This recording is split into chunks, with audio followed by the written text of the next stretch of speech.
Telegram ആപ്പിന് താൽക്കാലിക നിയന്ത്രണം ഏർപ്പെടുത്തി കേന്ദ്ര സർക്കാർ.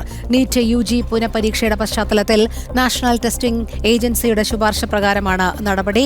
വിവര സാങ്കേതിക വിദ്യാ നിയമത്തിലെ സെക്ഷൻ 69A പ്രകാരമാണ് കേന്ദ്ര IT മന്ത്രാലയം ഉത്തരവിറക്കിയത്. പരീക്ഷാ ദിവസവും അതിനുശേഷമുള്ള നിശ്ചിത ദിവസങ്ങളും ഉൾപ്പെടെ ജൂൺ 22 വരെയാണ് നിയന്ത്രണം. ഡൽഹിയിൽ നിന്നും S. നന്ദഗോപൻ ചേരുന്നു വാർത്തയുടെ വിവരങ്ങളുമായി. നന്ദൻ, ടെലഗ്രാം ആപ്പിന് താൽക്കാലിക നിയന്ത്രണം ഏർപ്പെടുത്തിയിരിക്കുകയാണല്ലോ കേന്ദ്ര സർക്കാർ. നീറ്റ് UG പരീക്ഷയുടെ പശ്ചാത്തലത്തിൽ എന്താണ് വിവരങ്ങൾ?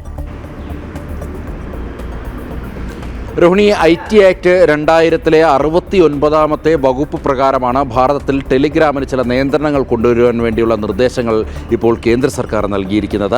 അത് നാഷണൽ ടെസ്റ്റിംഗ് ഏജൻസിയുടെ നിർദ്ദേശപ്രകാരമാണ് ഇത്തരത്തിലൊരു നിർദ്ദേശം ഇപ്പോൾ ഈ ടെലിഗ്രാമിന് നൽകിയിരിക്കുന്നത്. അതിൽ ഏറ്റവും പ്രധാനം ഈ മെസ്സേജുകൾ, ഇതിനോടകം തന്നെ അയച്ച മെസ്സേജുകൾ അത് എഡിറ്റ് ചെയ്യുവാൻ വേണ്ടിയുള്ള നിയന്ത്രണങ്ങളാണ് ഇപ്പോൾ പ്രധാനമായും കൊണ്ടുവന്നിരിക്കുന്നത്.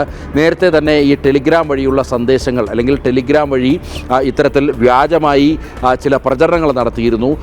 ഈ പേപ്പർ ചോർന്നു, നീറ്റ് പരീക്ഷയുടെ പേപ്പർ ചോർന്നു എന്ന തരത്തിലുള്ള പ്രചരണങ്ങൾ നടത്തിയിരുന്നു. അത് ഈ ടെലിഗ്രാമിൻ്റെ ചില പ്രത്യേക ഫീച്ചേഴ്സ് ഉപയോഗിച്ചുകൊണ്ടായിരുന്നു അത്തരം വ്യാജ പ്രചരണങ്ങൾ നടത്തിയിരുന്നത്. അതുകൊണ്ട് തന്നെ 22-ാം തീയതി വരെ കർശന നിയന്ത്രണങ്ങൾ തന്നെ ഉണ്ടാകും.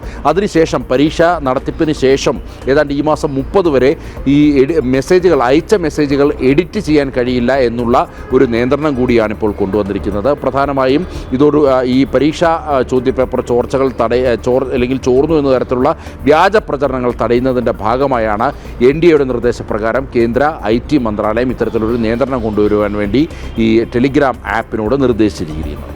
ശരി, S. നന്ദഗോപനാണ് വിവരങ്ങൾ നൽകിയത്.